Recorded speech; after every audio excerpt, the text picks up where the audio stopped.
ಪ್ರಿಯ ವಿದ್ಯಾರ್ಥಿಗಳೇ, ನಾವು ಕಳೆದ ತರಗತಿಯಲ್ಲಿ ನಿಮ್ಮ 9ನೇ ತರಗತಿಯ ಸಮಾಜ ವಿಜ್ಞಾನ ವಿಷಯದ ರಾಜ್ಯಶಾಸ್ತ್ರ ಘಟಕದ ಒಂದು ಅಧ್ಯಾಯ 5 ಭಾರತದ ಚುನಾವಣಾ ವ್ಯವಸ್ಥೆ. ನಾವು ಈ ಘಟಕದಲ್ಲಿ ಕಳೆದ ತರಗತಿಯಲ್ಲಿ ತಿಳ್ಕೊಂಡಂತಹ ಕಲಿಕಾಂಶಗಳು ಅಂತಂದ್ರೆ ಚುನಾವಣಾ ಆಯೋಗ ಏನು ಭಾರತದ ಒಂದು ಪ್ರಜಾಪ್ರಭುತ್ವ ವ್ಯವಸ್ಥೆಯಲ್ಲಿ ಆ ಒಂದು ಪ್ರಜಾಪ್ರಭುತ್ವ ವ್ಯವಸ್ಥೆ ಯಶಸ್ವಿಯಾಗಬೇಕಾದ್ರೆ ನಿಷ್ಪಕ್ಷಪಾತವಾದ ಚುನಾವಣೆಗಳು ಬಹಳ ಅವಶ್ಯಕವಾಗಿವೆ, ಬಹಳ ಅತ್ಯಗತ್ಯವಾದದ್ದು. ಅಂತ ಚುನಾವಣೆಗಳು ನಿಷ್ಪಕ್ಷಪಾತವಾಗಿ ನಡೀಬೇಕು ಅಂತಂದ್ರೆ ಚುನಾವಣಾ ಆಯೋಗಗಳ ರಚನೆ ಮತ್ತು ಅವುಗಳ ಒಂದು ಕಾರ್ಯಗಳ ಬಗ್ಗೆ ನಾವು ಕಳೆದ ತರಗತಿಯಲ್ಲಿ ತಿಳ್ಕೊಂಡು ನಂತರ ಚುನಾವಣಾ ಆಯೋಗದ ನಂತರವಾಗಿ ಮತದಾರರ ಪಟ್ಟಿ, ಚುನಾವಣಾ ಕ್ಷೇತ್ರಗಳು, ಈ ಅಂಶಗಳ ಬಗ್ಗೆ ನಾವು ಕಳೆದ ತರಗತಿಯಲ್ಲಿ ತಿಳ್ಕೊಂಡಿದ್ವಿ. ಮಕ್ಕಳ, ನಾವೀಗ ಇಂದಿನ ತರಗತಿಯಲ್ಲಿ ಚುನಾವಣಾ ಪ್ರಕ್ರಿಯೆಗಳು. ಹಾಗಾದ್ರೆ ಈ ಚುನಾವಣೆಗಳು ನಡೀಬೇಕು ಅಂತಂದಾಗ ಒಂದು ಚುನಾವಣೆಗಳು ಯಾವುದೇ ಒಂದು ಚುನಾವಣೆಗಳು ನಡೀಬೇಕು ಅಂತಂದಾಗ ಆ ಚುನಾವಣಾ ಪ್ರಕ್ರಿಯೆಗಳು ಯಾವ ರೀತಿಯಾಗಿ ನಡೆಯುತ್ತೆ? ಚುನಾವಣಾ ಆಯೋಗ ಒಂದು ಚುನಾವಣೆಯನ್ನ ದಿನಾಂಕವನ್ನ ಘೋಷಣೆ ಮಾಡೋದ್ರಿಂದ ದಿನಾಂಕವನ್ನು ನಿಗದಿಪಡಿಸೋದು ಮತ್ತು ಚುನಾವಣಾ ಫಲಿತಾಂಶವನ್ನ ಘೋಷಣೆ ಮಾಡೋದು, ಇವೆಲ್ಲ ಸಂಪೂರ್ಣವಾದಂತಹ ಕಾರ್ಯಗಳನ್ನ ಈ ಚುನಾವಣಾ ಆಯೋಗ ಮಾಡುತ್ತೆ. ಹಾಗಾದ್ರೆ ಚುನಾವಣಾ ಪ್ರಕ್ರಿಯೆಗಳು ಯಾವ್ಯಾವ ಹಂತಗಳ ಮೂಲಕವಾಗಿ ಯಾವ್ಯಾವ ಪ್ರಕ್ರಿಯೆಗಳು ಜರುಗುತ್ತವೆ ಚುನಾವಣೆಯಲ್ಲಿ ಅನ್ನೋದಾದ್ರೆ, ಚುನಾವಣಾ ಪ್ರಕ್ರಿಯೆ ಮೊದಲು ಅಧಿಸೂಚನೆ. ಚುನಾವಣಾ ಪ್ರಕ್ರಿಯೆ ಮೊದಲನೇದು ಅಧಿಸೂಚನೆಯನ್ನ ಹೊರಡಿಸೋದು. ಎರಡನೇದು ಅಭ್ಯರ್ಥಿಗಳ ಉಮೇದುವಾರಿಕೆ.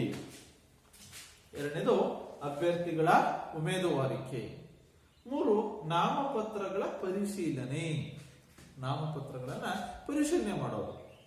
4 ಉಮೇದುವಾರಿಕೆಯನ್ನ ಹಿಂಪಡೆಯೋದು, ವಾಪಸ್ ಪಡೆದುಕೊಳ್ಳೋದು. 5 ಚುನಾವಣಾ ಪ್ರಚಾರ. 6 ಮತದಾನದ ದಿನ, ಮತ ನಡೆಯುವಂತಹ ಸ್ಥಳ, ಮತದಾನ ಮಾಡುವಂತಹ ದಿನ. 7 ಮತ ಎಣಿಕೆ, ಕೌಂಟಿಂಗ್ ಅಂತ ಏನ್ ಕರೀತೀವೋ ಅದು ಮತ ಎಣಿಕೆ. ಇವೆಲ್ಲವೂ ಸಹ ನಾವು ಚುನಾವಣಾ ಪ್ರಕ್ರಿಯೆಗಳು ಅಂತ ಕರಿತೀವಿ. ನಾವಲ್ಲಿ ಮೊದಲನೇದಾಗಿ ಅಧಿಸೂಚನೆ. ಏನು ಚುನಾವಣಾ ಪ್ರಕ್ರಿಯೆಯು ಪ್ರಕಟಣೆಯೊಂದಿಗೆ ಇದು ಆರಂಭವಾಗುತ್ತೆ. ಚುನಾವಣಾ ಆಯೋಗ ಏನು ಚುನಾವಣೆಯನ್ನು ನಡೆಸುತ್ತೋ ಆ ಚುನಾವಣೆಯ ದಿನಾಂಕವನ್ನ ಘೋಷಣೆ ಮಾಡೋದು. ದಿನಾಂಕ ಮತ್ತು ವೇಳೆ, ಇಂಥ ದಿನಾಂಕದಂದು ನಾವು ಚುನಾವಣೆಯನ್ನ ನಡೆಸ್ತಿದ್ದೀವಿ. ಯಾವ ಚುನಾವಣೆ? ಒಂದು ವಿಧಾನಸಭೆ ಚುನಾವಣೆಯೇನೋ, ಲೋಕಸಭಾ ಚುನಾವಣೆಯೇನೋ, ಅಥವಾ ಸ್ಥಳೀಯ ಸಂಸ್ಥೆಗಳ ತಾಲೂಕ್ ಪಂಚಾಯತಿ, ಜಿಲ್ಲಾ ಪಂಚಾಯತಿ ಮತ್ತು ಗ್ರಾಮ ಪಂಚಾಯತಿ ಚುನಾವಣೆ. ಯಾವ ಚುನಾವಣೆ ನಡೆಸ್ತದೀವೋ ಆ ಚುನಾವಣೆಯ ದಿನಾಂಕ ಮತ್ತು ಸಮಯ ಇದನ್ನ ಪ್ರಕಟಣೆಗೊಳಿಸುತ್ತೆ. ಅದಕ್ಕೆ ಏನ್ ಮಾಡುತ್ತೆ? ಒಂದು ಗೆಜೆಟೆಡ್, ಒಂದು ಆದೇಶವನ್ನ ಹೊರಡಿಸುತ್ತೆ. ರೇಡಿಯೋ ಇರ್ಬೋದು, ದೂರದರ್ಶನ ಮತ್ತು ದಿನಪತ್ರಿಕೆಗಳಲ್ಲಿ ಒಂದು ಮಾಹಿತಿಯನ್ನ ತಿಳಿಸುತ್ತೆ. ಅದನ್ನ ನಾವೇನ್ ಕರಿತೀವಿ? ಅಧಿಸೂಚನೆ ಅಂತ ಕರಿತೀವಿ.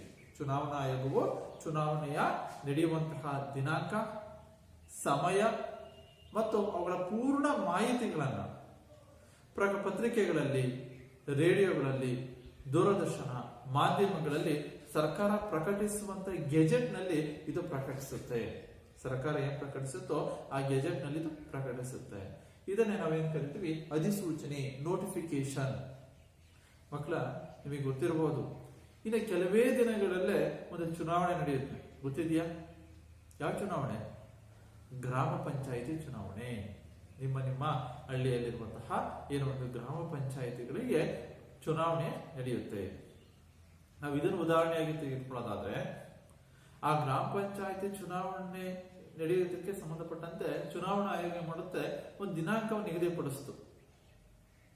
ನಿಮ್ಮ ಕೆಲವು ದಿನಗಳ ಹಿಂದೆ ಆ ಚುನಾವಣಾ ಆಯೋಗದ ಆಯುಕ್ತರು ಏನ್ ಮಾಡಿದ್ರು?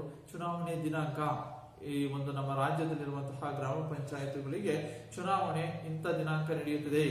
2 ಹಂತಗಳಲ್ಲಿ ದಿನಾಂಕವನ್ನು ಘೋಷಣೆ ಮಾಡಿದ್ರು. ಗೊತ್ತಿದೆಯಾ? ಯಾವ 2 ಹಂತ? ಮೊದಲನೇ ಹಂತ 22, ಇದೇ ತಿಂಗಳು 22ರಂದು ಮೊದಲನೇ ಹಂತದ ಒಂದು ಚುನಾವಣೆ ನಡೆಯುತ್ತೆ. ಎರಡನೇ ಹಂತದ 27, ಎರಡನೇ ಹಂತದ ಚುನಾವಣೆ ನಡೆಯುತ್ತೆ. ಅವತ್ತು ಏನು ಒಂದು ದೂರದರ್ಶನ ಇರ್ಬೋದು, ಪತ್ರಿಕೆಗಳಲ್ಲಿ ಆ ಒಂದು ಚುನಾವಣೆ ದಿನಾಂಕಗಳು ಪ್ರಕಟಣೆ ಆಯಿತು. ದಿನಾಂಕ ಮತ್ತು ಸಮಯ ಮತ್ತು ಇನ್ನಿತರ ಪೂರ್ಣ ಮಾಹಿತಿಯನ್ನು ಒಳಗೊಂಡಂತಹ ಒಂದು ವಿವರಗಳನ್ನ ಚುನಾವಣಾ ಆಯೋಗ ಮಾಡುತ್ತೆ. ಈ ದೂರದರ್ಶನಗಳಲ್ಲಿ, ರೇಡಿಯೋ ಇರ್ಬೋದು, ಪತ್ರಿಕೆಗಳಲ್ಲಿ ಮತ್ತು ಸರ್ಕಾರ ಪ್ರಕಟಿಸುವಂತಹ ಗೆಜೆಟ್ ನಲ್ಲಿ ಪ್ರಕಟಿಸುತ್ತೆ. ಅರ್ಥ ಆಯ್ತಾ? ನೆಕ್ಸ್ಟ್ ಎರಡನೇದು, ಮೊದಲನೇ ಪ್ರಕ್ರಿಯೆ ಅಧಿಸೂಚನೆ. ಎರಡನೇದು ಅಭ್ಯರ್ಥಿಗಳ ಉಮೇದುವಾರಿಕೆ. ನೋಡ್ರಿ, ಈ ಚುನಾವಣಾ ಪ್ರಕ್ರಿಯೆಗಳು ಏನು ಪ್ರಾರಂಭಿಕ ಮೊದಲನೇ ಅಂತ ಅಧಿಸೂಚನೆ ಆದ ನಂತರ ಅಭ್ಯರ್ಥಿಗಳು ಉಮೇದುವಾರಿಕೆ ಆಗೋದು.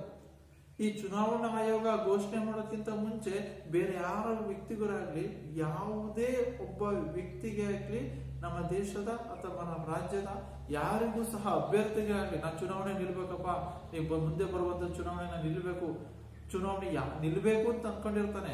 ಬಟ್ ಅವನಿಗೆ ಯಾವಾಗ ಚುನಾವಣೆ ನಡೆಯುತ್ತೆ ದಿನಾಂಕ ಅವನಿಗೆ ಗೊತ್ತಿರೋಲ್ಲ.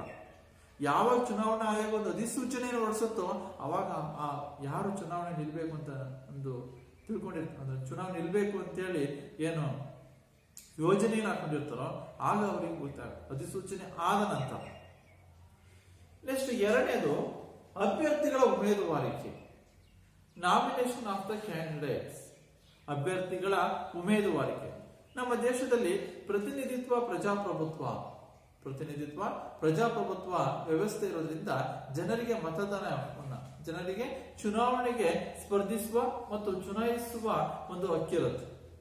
ಚುನಾವಣೆಗೆ ಸ್ಪರ್ಧಿಸುವ ಅಂದ್ರೆ ಪ್ರತಿನಿಧಿತ್ವ ಪ್ರಜಾಪ್ರಭುತ್ವ. ನಮ್ಮ ದೇಶ ಪ್ರಜಾಪ್ರಭುತ್ವ ವ್ಯವಸ್ಥೆಯನ್ನು ಹೊಂದಿರುವಂತಹ ರಾಷ್ಟ್ರಗಳಲ್ಲಿ ಅತಿ ದೊಡ್ಡ ಒಂದು ರಾಷ್ಟ್ರ ಅಂತಂದ್ರೆ ನಮ್ಮ ರಾಷ್ಟ್ರ ಅಂತ, ನಮ್ಮ ಹೆಮ್ಮೆ. ಅಂತ ನಮ್ಮ ರಾಷ್ಟ್ರದಲ್ಲಿ ಚುನಾವಣೆಗೆ ಸ್ಪರ್ಧಿಸುವ ಒಂದು ಅವಕಾಶವೂ ಸಹ ಜನರಿಗೆ ನಾವು ಕೊಟ್ಟಿದ್ದೀವಿ. ಚುನಾಯಿಸುವಂತಹ ಒಂದು ಹಕ್ಕನ್ನು ಸಹ ನಾವು ಜನರಿಗೆ ನೀಡಲಾಗಿದೆ. ಚುನಾವಣೆಗೆ ಸ್ಪರ್ಧಿಸಲು ಬಯಸುವಂತಹ ಅಭ್ಯರ್ಥಿಗಳು ಕೆಲವು ಅರ್ಹತೆಗಳನ್ನ ಅವರು ಪೂರೈಸಬೇಕಾಗುತ್ತೆ. ಯಾರು ನಾವು ಚುನಾವಣೆಗೆ ನಿಲ್ಬೇಕು ಅಂತ ಇರ್ತಾರೋ ಅವರು ಯಾವ್ದಾದ್ರು ಒಂದು ಚುನಾವಣೆ ನಿಲ್ಬೇಕು ಅಂತಂದ್ರೆ, ನಾವು ಕಳೆದ ತರಗತಿಯಲ್ಲಿ ನಿಮ್ಮ ಇದೇ ರಾಜ್ಯಶಾಸ್ತ್ರ ವಿಭಾಗದಲ್ಲೇ ನಾವು ತಿಳ್ಕೊಂತ ಇದ್ವಿ. ಯಾವುದು ರಾಜ್ಯ ಸರ್ಕಾರ ಆ ಘಟಕದಲ್ಲಿ ಮುಖ್ಯಮಂತ್ರಿ ಮತ್ತು ರಾಜ್ಯಪಾಲರಾಗಲು ಇರಬೇಕಾದಂತಹ ಅರ್ಹತೆಗಳು, ಅವರು ಕೆಲವೊಂದು ಅರ್ಹತೆಗಳನ್ನು ಅವರು ಹೊಂದಿರಬೇಕಾಗುತ್ತೆ.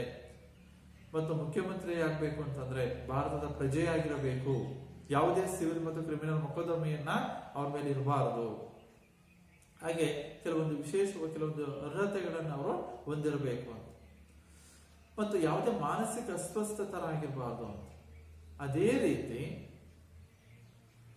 ಈ ಒಂದು ಚುನಾವಣೆಗೆ ಸ್ಪರ್ಧಿಸಬೇಕು ಅನ್ನೋ ಒಂದು ಸ್ಪರ್ಧಿಸಲು ಬಯಸುವಂತಹ ಅಭ್ಯರ್ಥಿ ಕೆಲ ಅರ್ಹತೆಗಳನ್ನ ಅವನು ಹೊಂದಿರಬೇಕು. ಕೆಲವು ಅರ್ಹತೆಯನ್ನು ಹೊಂದಿದ್ರೆ ಆ ಅರ್ಹತೆಗಳನ್ನ ಪೂರೈಸಬೇಕು, ಆಗ ಮಾತ್ರ ಅವನು ಚುನಾವಣೆಗೆ ಸ್ಪರ್ಧಿಸಬಹುದು. ತಮ್ಮ ಉಮೇದುವಾರಿಕೆಯ ಕಾಗದ ಪತ್ರಗಳನ್ನ ಆ ಉದ್ದೇಶಕ್ಕಾಗಿ ನೇಮಕಗೊಂಡಂತಹ ಅಧಿಕಾರಿಗೆ ನಿಗದಿತ ವೇಳೆಗೆ ಅವರು ಸಲ್ಲಿಸಬೇಕು. ಯಾರು ಚುನಾವಣೆಗೆ ಸ್ಪರ್ಧಿಸಬೇಕು ಅಂತೇಳಿ ಬಯಸಿರ್ತಾರೋ ಅವರು ಅದಕ್ಕೆ ಒಂದು ನಾಮಪತ್ರ ಅಂತಿರುತ್ತೆ. ಆ ನಿಗದಿತವಾದಂತಹ ಒಂದು ಅರ್ಜಿ, ಅದಕ್ಕೆ ಅವರ ಸಂಪೂರ್ಣವಾದಂತಹ ವಿವರಗಳನ್ನ, ಹೆಸರು ಇರ್ಬೋದು, ಅವರ ವಿಳಾಸ ಇರ್ಬೋದು, ಅವರೆಲ್ಲ ವಿವರಗಳನ್ನ ಸ್ಪಷ್ಟವಾಗಿ ನಮೂದಿಸಿ ಈ ಒಂದು ಚುನಾವಣೆಗೆ ಒಬ್ಬ ನೇಮಕ ಆಗಿರ್ತಾರೆ ಅಧಿಕಾರಿ. ಆ ನೇಮಕಗೊಂಡಂತಹ ಉದ್ದೇಶಕ್ಕೆ ನೇಮಕಗೊಂಡಂತಹ ಅಧಿಕಾರಿಗೆ ಒಂದು ವೇಳೆ ಇರುತ್ತೆ, ಅದಕ್ಕೊಂದು ದಿನಾಂಕವನ್ನ ನಮೂದಿಸಿರ್ತಾರೆ ಚುನಾವಣಾ ಆಯೋಗ ನಾಮಪತ್ರಗಳನ್ನ ಸಲ್ಲಿಕೆಗೆ ಅಂತೇಳಿ. ಆಗ ಏನ್ ಮಾಡ್ತಾರೆ, ಆ ನಿಗದಿತ ವೇಳೆ ಒಳಗೆ ಆ ಒಂದು ಅಧಿಕಾರಿಗೆ ಸಲ್ಲಿಸಬೇಕಾಗುತ್ತೆ ಚುನಾವಣೆಗೆ ಸ್ಪರ್ಧಿಸುವಂತಹ ವ್ಯಕ್ತಿ. ಆ ಅರ್ಜಿಯೊಂದಿಗೆ ನಿರ್ದಿಷ್ಟ ಮೊತ್ತದ, ಅವನು ಕೇವಲ ನಾಮಪತ್ರವನ್ನ ಏನು ಅರ್ಜಿಯನ್ನ ಮಾಹಿತಿಯನ್ನು ಭರ್ತಿ ಮಾಡ್ತಾನೋ ಆ ಒಂದು ಭರ್ತಿ ಮಾಡಿದಂತಹ ಅರ್ಜಿಯ ಜೊತೆಗೆ ಒಂದು ನಿರ್ದಿಷ್ಟ ಮೊತ್ತ, ಅದನ್ನ ನಾವು ಠೇವಣಿ ಅಂತ ಕರಿತೀವಿ. ಆ ನಿರ್ದಿಷ್ಟ ಮೊತ್ತವನ್ನ, ಆ ಭದ್ರತಾ ಠೇವಣಿಯ ಹಣವನ್ನ ಅವನು ಪಾವತಿಸಬೇಕಾಗುತ್ತೆ. ಭದ್ರತಾ ಠೇವಣಿಯನ್ನ ಅವನು ಪಾವತಿಸಬೇಕಾಗತ್ತೆ. ರಾಜಕೀಯ ಪಕ್ಷಗಳು ತಮ್ಮ ಪಕ್ಷದ ಪ್ರತಿನಿಧಿಗೆ, ಯಾರು ಕೆಲವೊಂದು ವಿಧಾನಸಭೆ ಅಥವಾ ಲೋಕಸಭೆಗೆ ಅವನು ಸ್ಪರ್ಧಿಸ್ತಾನೆ ಅಂತಂದಾಗ, ಒಬ್ಬ ವ್ಯಕ್ತಿ ಸ್ಪರ್ಧಿಸ್ತಾನೆ ಅಂದಾಗ ಅವನು ಯಾವ ಪಕ್ಷದಿಂದ ಸ್ಪರ್ಧಿಸ್ತದನೋ ಆ ಪಕ್ಷದವರು, ಆ ರಾಜಕೀಯ ಪಕ್ಷದವರು ಅಂತಹ ಅಭ್ಯರ್ಥಿಗೆ ಮಾಡ್ತಾರೆ, ಅವ್ರಿಗೆ ಬೆಂಬಲಿಸ್ತಾರೆ, ಮತ್ತು ಅವನು ಆ ಪಕ್ಷದ ಚಿಹ್ನೆಯೊಂದಿಗೆ ಅವನು ಒಂದು ಚುನಾವಣೆಗೆ ಸ್ಪರ್ಧಿಸ್ತಾನೆ. ಆ ಪಕ್ಷದ ಅಧಿಕೃತ ಪತ್ರ, ಏನು ಪಾರ್ಟಿ ಟಿಕೆಟ್ ಅಂತ ಏನ್ ಕರೀತಾರೋ, ಕೆಲವು ರಾಜಕೀಯ ಪಕ್ಷಗಳು ತಮ್ಮ ಒಂದು ಪಕ್ಷದ ಪರವಾಗಿ ತಮ್ಮ ಆ ಕ್ಷೇತ್ರಕ್ಕೆ ಅವರು ಅಭ್ಯರ್ಥಿಯನ್ನ ಸ್ಪರ್ಧಿಸ್ತಾರೆ. ಅದಕ್ಕೆ ಅವರು ಪಾರ್ಟಿ ಟಿಕೆಟ್ ಅಂತ ಹೇಳಿ ನೀಡ್ತಾರೆ. ಪಕ್ಷದ ಅಧಿಕೃತ ಪತ್ರವನ್ನ ನೀಡ್ತಾರೆ. ಆ ಪಕ್ಷದ ಅಧಿಕೃತ ಪತ್ರವನ್ನ ಪಡೆದ ಅಭ್ಯರ್ಥಿಯು ಚುನಾವಣಾ ಪ್ರಚಾರಕ್ಕೆ ಆ ಪಕ್ಷದ ಚಿಹ್ನೆ ಮತ್ತು ಬೆಂಬಲದೊಂದಿಗೆ ಪ್ರಚಾರ ಶಿಬಿರಗಳಲ್ಲಿ ಪಾಲ್ಗೊಂಡು ಮತದಾರರಲ್ಲಿ ಮತ ಯಾಚಿಸುವಂತಹ ಅವಕಾಶ. ಯಾರು ರಾಜಕೀಯ ಪಕ್ಷದಿಂದ ಸ್ಪರ್ಧಿಸ್ತಾನೋ ಅಂತಹ ವ್ಯಕ್ತಿ ಆ ಪಕ್ಷದ ಒಂದು ಚಿಹ್ನೆ ಮತ್ತು ಆ ಪಕ್ಷದ ಎಲ್ಲರ ಒಂದು ಬೆಂಬಲವನ್ನು ಪಡೆದುಕೊಂಡು ಮತವನ್ನ ಚಲಾಯಿಸ್ತಾರೋ ಅಂತ ಮತದಾರರಲ್ಲಿ ಒಂದು ಮತವನ್ನ ಯಾಚಿಸುವುದು. ನಾನು ಇಂಥ ಒಂದು ಪಕ್ಷದ ಒಂದು ಚಿಹ್ನೆಗೆ ನಿಂತಿದ್ದೇನೆ, ನಾನು ಇಂಥ ಒಂದು ಕ್ಷೇತ್ರದಲ್ಲಿ ಸ್ಪರ್ಧಿಸ್ತಾ ಇದ್ದೀನಿ, ನನಗೆ ನಿಮ್ಮ ಅಮೂಲ್ಯವಾದಂತಹ ಮತವನ್ನು ನೀಡಿ ನನ್ನನ್ನು ಜಯಶೀಲರನ್ನಾಗಿ ಮಾಡಿ ಅಂತೇಳಿ ಅನೇಕವಾದಂತಹ ಒಂದು ಚುನಾವಣಾ ಶಿಬಿರಗಳಲ್ಲಿ ಅವನು ಪಾಲ್ಗೊಂಡು ಮತದಾರರಲ್ಲಿ ಅತ್ಯಂತ ವಿನಯ ಪೂರ್ವಕವಾಗಿ ಮತವನ್ನ ಯಾಚಿಸ್ತಾನೆ. ನಂತರ ಕೆಲವು ಅಭ್ಯರ್ಥಿಗೆ ಹೆಚ್ಚು ಮತ ಪಡೆಯುವಂತೆ ಮಾಡುವಲ್ಲಿ ಅಭ್ಯರ್ಥಿಗಳ ಪಕ್ಷದ ಅಧಿಕೃತ ಪತ್ರ ಇಲ್ಲಿ ಸಹಾಯಕವಾಗುತ್ತೆ. ಯಾವುದೇ ಪಕ್ಷದಿಂದ ಗುರುತಿಸಲ್ಪಡದಿದ್ರೆ, ಏನ್ ರಾಜಕೀಯ ಪಕ್ಷಗಳದವೋ ಈ ರಾಜಕೀಯ ಪಕ್ಷಗಳು ಒಬ್ಬ ಅಭ್ಯರ್ಥಿಗೆ ತಮ್ಮ ಪಕ್ಷದ ಒಂದು ಚಿಹ್ನೆಯನ್ನ, ಒಂದು ಬೆಂಬಲವನ್ನು ನೀಡ್ತಾರೆ, ಮತ್ತೊಬ್ಬ ಅಭ್ಯರ್ಥಿ ನೀಡಕ್ ಬರಲ್ಲ. ಹೀಗೆ ಯಾವುದೇ ಪಕ್ಷದಿಂದನೂ ಅವನಿಗೆ ಒಂದು ಚುನಾವಣೆಗೆ ಸ್ಪರ್ಧಿಸಲು ಅಧಿಕೃತವಾದಂತಹ ಒಂದು ಪತ್ರ ಸಿಗದೇ ಇದ್ದಾಗ, ಪಕ್ಷದ ಅಧಿಕೃತ ಪತ್ರ ಸಿಗದೇ ಇದ್ದಾಗ ಅಂತಹ ಅಭ್ಯರ್ಥಿ ನಾನು ಚುನಾವಣೆಗೆ ನಿಲ್ಲೇಬೇಕು ಅಂತಂದಾಗ ಆಗ ಅವನು ಮಾಡ್ತಾರೆ, ಸ್ವತಂತ್ರವಾಗಿ ಚುನಾವಣೆಗೆ ಸ್ಪರ್ಧಿಸ್ತಾರೆ. ಅಂತಹ ಅಭ್ಯರ್ಥಿಯನ್ನ ಸ್ವತಂತ್ರ ಅಭ್ಯರ್ಥಿ, ಇಂಡಿಪೆಂಡೆಂಟ್ ಕ್ಯಾಂಡಿಡೇಟ್ ಅಂತ ಕರೀತಾರೆ. ಇಂಡಿಪೆಂಡೆಂಟ್ ಕ್ಯಾಂಡಿಡೇಟ್, ಸ್ವತಂತ್ರ ಅಭ್ಯರ್ಥಿ. ಯಾವುದೇ ರಾಜಕೀಯ ಪಕ್ಷದಿಂದಲೂ ಅಧಿಕೃತವಾದಂತಹ ಚುನಾವಣೆಗೆ ಸ್ಪರ್ಧಿಸಲು ಪಕ್ಷದ ಅಧಿಕೃತ ಪತ್ರ ಸಿಗದೇ ಇದ್ದಾಗ ಅಂತಹ ಅಭ್ಯರ್ಥಿ ಚುನಾವಣೆಗೆ ಸ್ಪರ್ಧಿಸಲೇಬೇಕು ಎಂದು ಯೋಜನೆಯನ್ನು ಹಾಕೊಂಡಿದ್ರೆ ಆಗ ಅವನು ಸ್ವತಂತ್ರ ಅಭ್ಯರ್ಥಿಯಾಗಿ ಚುನಾವಣೆಗೆ ಸ್ಪರ್ಧಿಸಬೇಕಾಗುತ್ತೆ. ಅಲ್ಲಿ ಯಾವುದೇ ಪಕ್ಷದ ಚಿಹ್ನೆ ಆಗಲಿ ಇರಲ್ಲ. ಆಗ ಚುನಾವಣಾ ಆಯೋಗ ಒಂದು ಚಿಹ್ನೆಯಲ್ಲಿ ನೀಡುವಂತಹ ಸ್ವತಂತ್ರ ಅಭ್ಯರ್ಥಿಗೆ ಚುನಾವಣಾ ಆಯೋಗವು ವಿವಿಧ ಚಿಹ್ನೆಗಳನ್ನ ಅಂತ ಅಭ್ಯರ್ಥಿಗೆ ನೀಡುತ್ತದೆ. ಇದು ಎರಡನೇ ಪ್ರಕ್ರಿಯೆ, ಅಭ್ಯರ್ಥಿಗಳ ಉಮೇದುವಾರಿಕೆ, ನಾಮಿನೇಷನ್ ಆಫ್ ದ ಕ್ಯಾಂಡಿಡೇಟ್, ಅಭ್ಯರ್ಥಿಗಳ ಉಮೇದುವಾರಿಕೆ. ನೆಕ್ಸ್ಟ್ ಮೂರನೇದು ನಾಮಪತ್ರಗಳ ಪರಿಶೀಲನೆ. ಏನು ಅರ್ಜಿಯನ್ನ ನಿಗದಿತ ವೇಳೆಯೊಳಗೆ ಅವನ ನಿರ್ದಿಷ್ಟ ಮೊತ್ತವನ್ನ ಮತ್ತು ಒಂದು ಅರ್ಜಿಯನ್ನ ಮತ್ತು ಆ ಉದ್ದೇಶಕ್ಕೆ ನೇಮಕಗೊಂಡಂತಹ ಅಧಿಕಾರಿಗೆ ನಿಗದಿತ ವೇಳೆಯೊಳಗೆ ಒಬ್ಬ ಅಭ್ಯರ್ಥಿ ಏನ್ ಮಾಡ್ತಾನೆ, ಸಲ್ಲಿಸ್ತಾನೆ. ಅವನು ಸಲ್ಲಿಸಿದಂತಹ ಅಭ್ಯರ್ಥಿ ಏನ್ ಸಲ್ಲಿಸಿರ್ತ ನಾಮಪತ್ರವನ್ನ, ಅವನು ಸಲ್ಲಿಸಿರುವಂತಹ ನಾಮಪತ್ರ ಮತ್ತು ದಾಖಲೆಗಳು ಸರಿಯಾಗಿವೆ, ಅವನ ಕೂಲಂಕುಷವಾಗಿ ಪರಿಶೀಲಿಸಬೇಕಾಗತ್ತೆ. ಅವನು ಏನು ಒಂದು ಅಭ್ಯರ್ಥಿಗಳು ಚುನಾವಣೆಗೆ ಸ್ಪರ್ಧಿಸುವಂತಹ ಸಂದರ್ಭದಲ್ಲಿ ಅವರು ತಮ್ಮ ಆಸ್ತಿಯನ್ನ ಘೋಷಣೆ ಮಾಡಬೇಕಾಗುತ್ತೆ. ಅವರು ಘೋಷಣೆ ಮಾಡಿರುವಂತಹ ಆಸ್ತಿಯ ವಿವರಗಳನ್ನ ಮತ್ತು ಅವರು ಭರ್ತಿ ಮಾಡಿರುವಂತಹ ವಿಷಯಗಳು ಸರಿಯಾಗಿವೆ, ಸತ್ಯಾಂಶದಿಂದ ಕೂಡಿವೆ, ಇನ್ನಿತ್ಯಾದಿ ವಿಷಯಗಳನ್ನ ಕೂಲಂಕುಷವಾಗಿ ಪರಿಶೀಲಿಸಬೇಕಾಗುತ್ತೆ. ಅದನ್ನೇ ನಾಮಪತ್ರಗಳ ಪರಿಶೀಲನೆ ಅಂತ ಕರೆಯೋದು. ನಾಮಪತ್ರಗಳನ್ನ ಪರಿಶೀಲನೆ ಮಾಡೋದು ಅಂದ್ರೆ ಇಲ್ಲಿ ಕೊನೆಯ ದಿನಾಂಕ ಮತ್ತು ಮುಗಿದ ನಂತರ ನೇಮಕಗೊಂಡ ಅಧಿಕಾರಿಗಳು ಪ್ರತಿಯೊಂದು ಅಭ್ಯರ್ಥಿಯ ಉಮೇದುವಾರಿಕೆ ಅರ್ಜಿ ಮತ್ತು ಅವರು ಸಲ್ಲಿಸಿರುವಂತಹ ಅಗತ್ಯ ದಾಖಲೆಗಳನ್ನ ಕಟ್ಟುನಿಟ್ಟಾಗಿ ಪರಿಶೀಲಿಸಿ ಅರ್ಹಗೊಂಡ ಮತ್ತು ಅನರ್ಹಗೊಂಡಂತಹ ಅಭ್ಯರ್ಥಿಗಳ ಹೆಸರುಗಳನ್ನ ಪ್ರಕಟಣೆ ಮಾಡ್ತಾರೆ. ಏನು ಅಭ್ಯರ್ಥಿಗಳು ಅವ್ರ ನಾಮಪತ್ರವನ್ನು ಸಲ್ಲಿಸಿರ್ತಾರೋ ಮತ್ತು ಅಗತ್ಯ ದಾಖಲೆಗಳನ್ನ ಆ ಅರ್ಜಿಯ ಜೊತೆಗೆ ಅವೆಲ್ಲವುಗಳನ್ನ ಸಂಪೂರ್ಣವಾಗಿ ಪರಿಶೀಲಿಸಿ, ಕಟ್ಟುನಿಟ್ಟಾಗಿ ಪರಿಶೀಲಿಸಿ ಆಗ ಏನ್ ಮಾಡ್ತಾರೆ, ಚುನಾವಣಾ ಅಧಿಕಾರಿಗಳು ಏನ್ ನೇಮಕ ಆಗಿರ್ತಾರೆ ಆ ಉದ್ದೇಶಕ್ಕಾಗಿ ಆ ಒಂದು ಚುನಾವಣಾ ಕೆಲಸಕ್ಕೆ ಅಂತೇಳಿ ಚುನಾವಣಾ ಕಾರ್ಯಕ್ಕೆ ನೇಮಕಗೊಂಡಂತಹ ಅಧಿಕಾರಿಗಳು ಅವೆಲ್ಲವುಗಳನ್ನ ಪರಿಶೀಲಿಸಿ ಅಗತ್ಯ ದಾಖಲೆಗಳನ್ನ ಪರಿಶೀಲಿಸಿದ ನಂತರವಾಗಿ ಅರ್ಹಗೊಂಡ ಅಭ್ಯರ್ಥಿಗಳು ಮತ್ತು ನಾಮಪತ್ರಗಳು ಅವರು ಸಲ್ಲಿಸಿರುವಂತಹ ಅರ್ಜಿ ಮತ್ತು ದಾಖಲೆಗಳು ಸರಿ ಇಲ್ಲ ಅಂತಹ ಅನರ್ಹಗೊಂಡಂತಹ ಅವ್ರು ನಮ್ಮ ಅನರ್ಹಗೊಂಡ ಅಭ್ಯರ್ಥಿಗಳನ್ನು ಕರಿತೀವಿ. ತಿರಸ್ಕೃತವಾಗಿವೆ ನಾಮಪತ್ರಗಳು, ಅವರು ಸಲ್ಲಿಸಿರುವಂತಹ ಇಂತಹ ಅಭ್ಯರ್ಥಿ ಸಲ್ಲಿಸಿರುವಂತಹ ನಾಮಪತ್ರ ತಿರಸ್ಕೃತವಾಗಿವೆ, ಅನರ್ಹಗೊಂಡ ಅಭ್ಯರ್ಥಿಗಳು ಅಂತ ಕರಿತೀವಿ. ಆ ಅರ್ಹ ಮತ್ತು ಅನರ್ಹಗೊಂಡ ಅಭ್ಯರ್ಥಿಗಳ ಹೆಸರುಗಳನ್ನ ಅವರ ಅಧಿಕಾರಿಗಳು, ಸಂಬಂಧಪಟ್ಟ ಅಧಿಕಾರಿಗಳು ಪ್ರಕಟಿಸ್ತಾರೆ. ನಾಮಪತ್ರಗಳ ಪರಿಶೀಲನೆ. ನೆಕ್ಸ್ಟ್ ಒಂದು ಅಧಿಸೂಚನೆ ಆಯಿತು. ನಿರ್ದಿಷ್ಟ ದಿನಾಂಕ, ವೇಳೆ ಮತ್ತು ಇನ್ನಿತರ ಮಾಹಿತಿಗಳನ್ನ ಅವರು ಪ್ರಕಟಿಸ್ತಾರೆ ಚುನಾವಣಾ ಆಯೋಗ. ಎರಡನೇದು ಅಭ್ಯರ್ಥಿಗಳ ಉಮೇದುವಾರಿ, ನಾಮಪತ್ರಗಳನ್ನ ಸಲ್ಲಿಸೋದು. ನಾಮಪತ್ರಗಳನ್ನ ಮತ್ತು ನಿರ್ದಿಷ್ಟ ಮೊತ್ತವನ್ನ ಅಲ್ಲಿ ಪಾವತಿ ಮಾಡೋದು. ಭದ್ರತಾ ಠೇವಣಿ, ಡೆಪಾಸಿಟ್ ಅಲ್ಲಿ ಮೊತ್ತವನ್ನ ಪಾವತಿಸಿದ್ದು ನಾಮಪತ್ರಗಳನ್ನ ಸಲ್ಲಿಸಿದ್ದು.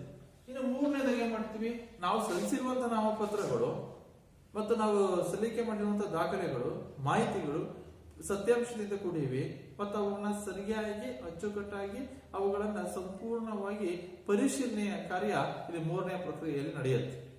ಪರಿಶೀಲನೆಗೊಂಡ ನಂತರವಾಗಿ ಸಂಬಂಧಪಟ್ಟ ಅಧಿಕಾರಿಗಳು ಏನ್ ಮಾಡ್ತವೆ, ನೀವು ಸಲ್ಲಿಸಿರುವಂತಹ ನಾಮಪತ್ರಗಳು ಸರಿಯಾಗಿವೆ, ನೀವು ಈ ಚುನಾವಣೆಗೆ ಸ್ಪರ್ಧಿಸಲು ಅರ್ಹಗೊಂಡಂತಹ ಅಭ್ಯರ್ಥಿಗಳು ಅಂತ ಘೋಷಣೆ ಮಾಡ್ತಾರೆ. ಕೆಲವೊಂದು ಸಂದರ್ಭದಲ್ಲಿ ನಾವು ಸಲ್ಲಿಸಿರುವಂತಹ ನಾಮಪತ್ರಗಳು ಕೆಲವೊಂದು ಸತ್ಯಾಂಶದಿಂದಾಗಲಿ ದಾಖಲೆಗಳು ಅಥವಾ ವಿಷಯಗಳು ಸತ್ಯಾಂಶದಿಂದ ಕೂಡಿಲ್ಲ ಅಂತಂದ್ರೆ, ಅಥವಾ ಪರಿಶೀಲನೆಯ ವೇಳೆಯಲ್ಲಿ ಕೆಲವೊಂದು ಮಾಹಿತಿಗಳು ಅಪೂರ್ಣವಾಗಿದ್ದಂತಹ ಸಂದರ್ಭದಲ್ಲಿ ಅವುಗಳ ತಿರಸ್ಕೃತಗೊಳಿಸಲಾಗುತ್ತೆ. ಅಂತ ನಾಮಪತ್ರಗಳನ್ನ ನಾಮಪತ್ರಗಳು ತಿರಸ್ಕೃತಗೊಂಡಾಗ ಅಂತಹ ಅಭ್ಯರ್ಥಿಗಳನ್ನ ಅನರ್ಹಗೊಂಡ ಅಭ್ಯರ್ಥಿಗಳು ಅಂತೇಳಿ ಘೋಷಣೆ ಮಾಡಲಾಗುತ್ತೆ. ಇದು ಮೂರನೇದು. ಇನ್ನು ನಾಲ್ಕನೇ ಅಂತ ಉಮೇದುವಾರಿಕೆ ಹಿಂಪಡೆಯುವಿಕೆ. ಇಲ್ಲಿ ನೋಡ್ರಿ, ನಮ್ಮ ದೇಶದಲ್ಲಿ ಪ್ರಜಾಪ್ರಭುತ್ವ ವ್ಯವಸ್ಥೆಯಲ್ಲಿ ಪ್ರತಿಯೊಬ್ಬರಿಗೂ ಸಹ ಚುನಾವಣೆಗೆ ಸ್ಪರ್ಧಿಸಲು ಅವಕಾಶ ಇದೆ. ಅವನು ಚುನಾವಣೆಗೆ ಸ್ಪರ್ಧಿಸಬೇಕು ಅಂತೇಳಿ ಒಂದು ಇಚ್ಛೆ ಪಟ್ಟಲ್ಲಿ ಅವನು ನಾಮಪತ್ರಗಳನ್ನ ಸಲ್ಲಿಕೆ ಮಾಡ್ತಾನೆ. ಅವನು ಸಲ್ಲಿಸಿದಂತ ನಾಮಪತ್ರಗಳನ್ನ ಸಲ್ಲಿಸಿದ ನಂತರ ಕೆಲವು ದಿನಗಳ ನಂತರ ಇಲ್ಲಪ್ಪ ನಾನು ಯಾರೋ ಒತ್ತಡಕ್ಕೆ ಅಥವಾ ಅವನೇ ಸ್ವ ಇಚ್ಛೆಯ ಮೇರೆಗೆ ನಾನು ಚುನಾವಣೆಗೆ ಸ್ಪರ್ಧಿಸಲ್ಲ ಅಂತ ನಿರ್ಧಾರವನ್ನು ತೆಗೆದುಕೊಂಡ್ರೆ ಆಗ ನಾನು ಸಲ್ಲಿಸಿರುವಂತಹ ನಾಮಪತ್ರವನ್ನ ವಾಪಸ್ ಪಡೆಯಲು ಸಹ ನಮ್ಮಲ್ಲಿ ವ್ಯವಸ್ಥೆ ಇದೆ. ಪ್ರಜಾಪ್ರಭುತ್ವ ವ್ಯವಸ್ಥೆಯಲ್ಲಿ ಸಲ್ಲಿಸಿರುವಂತಹ ನಾಮಪತ್ರಗಳನ್ನ ವಾಪಸ್ ಪಡೆಯಬಹುದು. ಇದನ್ನ ಉಮೇದುವಾರಿಕೆಯನ್ನ ಹಿಂಪಡೆಯೋದು, ಸಲ್ಲಿಸಿರುವಂತಹ ನಾಮಪತ್ರಗಳನ್ನ ಹಿಂಪಡೆದುಕೊಳ್ಳೋದು. ಅಂದ್ರೆ ಒಂದು ಅಭ್ಯರ್ಥಿಗಳ ಪಟ್ಟಿ ಪ್ರಕಟಣೆಗೊಂಡ ನಂತರವಾಗಿ, ಮೂರನೇದು ಇಲ್ಲಿ ಪರಿಶೀಲನಾ ಕಾರ್ಯ ಮುಗಿದ ನಂತರವಾಗಿ ಆಗ ಚುನಾವಣಾಧಿಕಾರಿಗಳು ನೀವು ಚುನಾವಣೆಗೆ ಸ್ಪರ್ಧಿಸಬಹುದು, ನೀವು ಅರ್ಹಗೊಂಡ ಅಭ್ಯರ್ಥಿಗಳು ಅಂತ ಏನ್ ಪ್ರಕಟಿಸ್ತಾರೆ ಹೆಸರನ್ನ, ಅವರು ಪ್ರಕಟಿಸಿದ ನಂತರ ಅಭ್ಯರ್ಥಿಗಳು ಬಯಸಿದ್ದಲ್ಲಿ ಉಮೇದುವಾರಿಕೆ ನಾಮಪತ್ರಗಳನ್ನ ಹಿಂತೆಗೆದುಕೊಳ್ಳಲು, ಅಂದ್ರೆ ನಾಮಪತ್ರವನ್ನು ವಾಪಸ್ ಪಡೆದುಕೊಳ್ಳಲು ಒಂದು ಅವಕಾಶವೂ ಸಹ ಇದೆ. ಇದನ್ನ ನಾಮಪತ್ರಗಳನ್ನ ಅಭ್ಯರ್ಥಿಗಳ ಉಮೇದುವಾರಿಕೆಯನ್ನ ಹಿಂಪಡೆಯುವುದು. ನೆಕ್ಸ್ಟ್ ಐದನೇದು ಚುನಾವಣಾ ಪ್ರಚಾರ. ಯಾರು ಅಭ್ಯರ್ಥಿಗಳು ಉಮೇದುವಾರಿಕೆಯನ್ನು ಸಲ್ಲಿಸಿ ಉಮೇದುವಾರಿಕೆಯನ್ನು ವಾಪಸ್ ಪಡ್ತಕ್ಕಂಥವ್ರು, ಆಗ ಅಂತಿಮವಾಗಿ ಕಣದಲ್ಲಿದ್ದಂತಹ ಅಭ್ಯರ್ಥಿಗಳು